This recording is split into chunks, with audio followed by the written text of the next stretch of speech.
Hello there friends, welcome back to another episode of Generation Tech. My name is Alan. Today we're going to be starting a new series that will be taking a look at the lesser known starships of each Star Wars faction, starting off with the Rebel Alliance.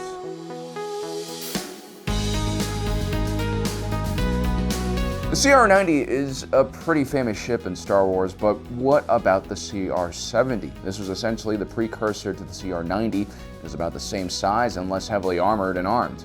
This was the ship used by Bail Organa during Order 66 to hold important meetings with Obi-Wan Kenobi and Yoda. The CR-70 would transition from being the standard Alderaanian diplomatic vessel to becoming basically the main capital ship for the fledgling Alliance to restore the Republic. Although the real reason why the CR-70 was created was because diehard fans like you noticed that the Tantive 4 at the end of Revenge of the Sith looked different from what it looked like in A New Hope, and so they retconned everything, creating the CR-70, and called the ship we see at the end of Episode 3 the Tantive 3 instead. Tantive 3, Tantive 4, does it really matter? Well, the CR-70 is basically an earlier model of the CR-90.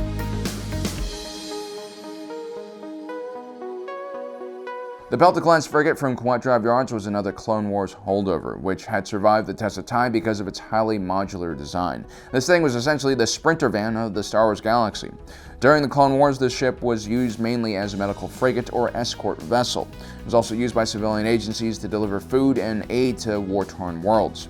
At 282 meters long, the PELTA-CLASS frigate was much larger than any of the early Alderaanian ships fielded by the Alliance to restore the Republic, and so the PELTA would not only serve as a hospital ship, but also as a command ship. The Phoenix Home, for instance, was the command ship of Phoenix Squadron.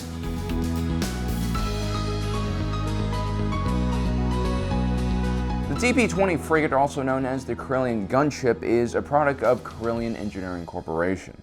It looks extremely similar to the CR-90 Corvette, and that's because of its real-life production design history. You see, the DP-20 essentially is a recycled concept art of the original Millennium Falcon. George Lucas wanted the Millennium Falcon to be a fast ship, hence the famous blockade runner configuration of the massive engines in the back. The DP-20 design would then be converted into the famous CR-90 Corvette Tantive 4. The DP-20 design would then be converted into the famous CR-90 Corvette Tantive 4 when the actual Millennium Falcon design was finalized. The DP-20 was similar to the CR-90 in many different ways, especially in its shape and configuration of how each one of the modules on the ship sat. The only really major difference is the front cockpit area. On the DP-20, it kind of looks like a space capsule. The DP-20 in-universe was originally designed for naval action during the Clone Wars. The Galactic Republic had envisioned it as a fast and heavily armed gunship. Now, half of this Corellian gunship was essentially its engines, and despite being 30 meters shorter than the CR-90, the DP-20 actually had double the firepower and double the turbo lasers. The DP-20 would wreak havoc against enemy TIE fighter squadrons and even posed a danger to larger Imperial ships.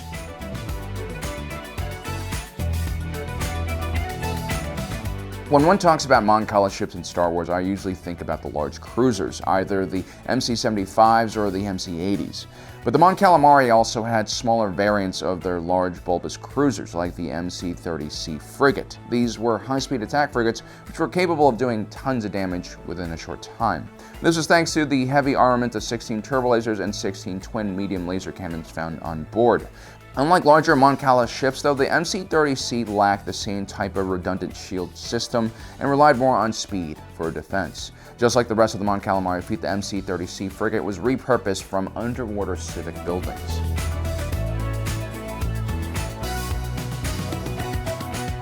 One step up from the MC-30C frigate was the MC-40A light cruiser.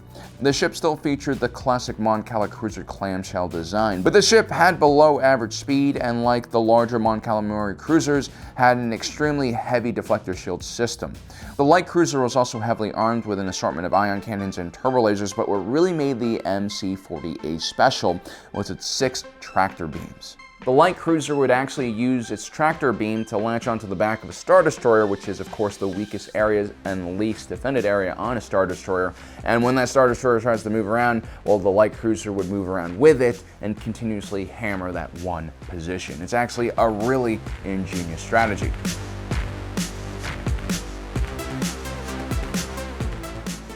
With the Confederacy of Independent Systems basically decommissioning their entire fleet within a week, it's not surprising that the rebellion would eventually get their hands on some of their former ships. The LUCREHULK-CLASS battleship was a reconfigured super freighter which was used as a command ship and carrier during the Clone Wars. General Rarest would acquire one of these ships and outfit it as a training center for new rebel pilots. It was kind of perfect for the job. It was more than large enough to hold an entire school inside of it, along with a support staff. But at the same time, it was mobile and could travel from one system to another if trouble came.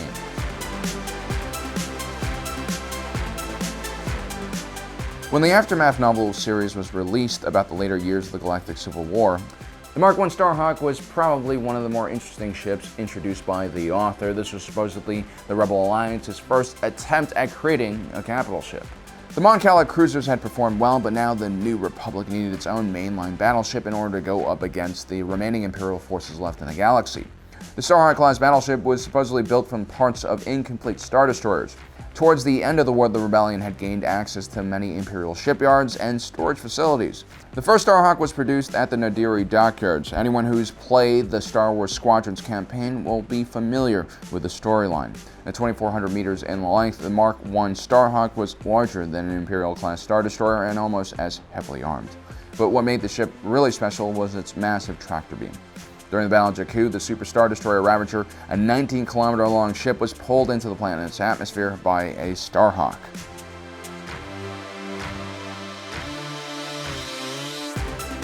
During the Ruusan Reformation period, when the galactic military was essentially disbanded, Randelli Star Drive produced one of the few capital ships available in the galaxy. It was known as the Dreadnought-class heavy cruiser. It was quite an antiquated ship by the time the Galactic Civil War had started and required a large amount of crew and lacked automated systems one might expect on a more modern ship. The Rebel Alliance, however, were not deterred by the antiquated Dreadnought. After all, it had enough room inside of it to carry an entire squadron of starfighters, which of course for the Rebel Alliance was very important.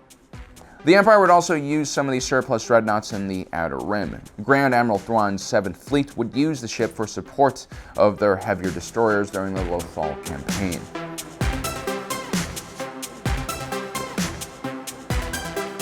The Rebels would further modify the Dreadnought-class heavy cruiser and create the assault frigate Mk2. The modification greatly increased the speed and maneuverability of the Dreadnought while decreasing the amount of crew needed to operate the ship by replacing it with automation and droids.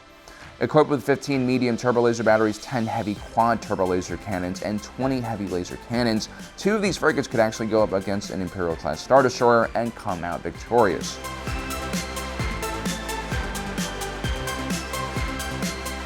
The BRAHA'TOK-class gunship was manufactured by the Dorian BRAHA-KET Fleetworks conglomerate. Dorian species used this ship to protect their homeworld against the Empire and would later gift these ships to the Rebel Alliance. At 90 meters in length, the BRAHA'TOK-class gunship was smaller than the DP-20, but no less heavily armed.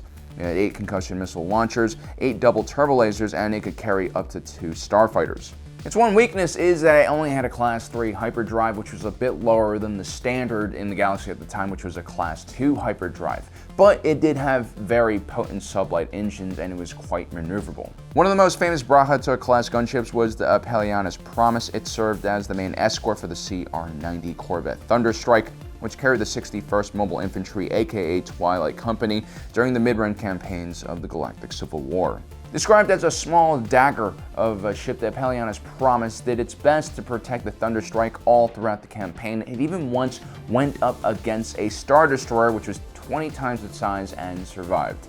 Sometimes it's a good idea to bring a knife to a turbolaser fight.